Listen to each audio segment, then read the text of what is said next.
Saan kayo galing, Tay? Bumibili ako ng bote. Tay, wala ako pera, gutom ako.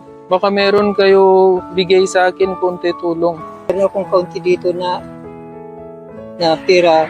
Ito lang ang 10 lang ang magbibigay ko sa iyo kasi bibita ko pa itong kalakal ko bukas pagbili pa ng pagkain namin at saka ulam, saka bigas. Kaya ito na lang ang bigay ko sa iyo. 10 piso lang. Salamat sa mga 10 piso niyo. Pakihawak lang, Tay.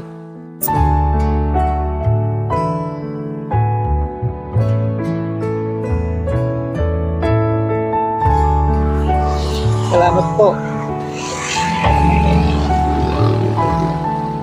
Sobrang saya ko. Hindi ko na masasalamatan.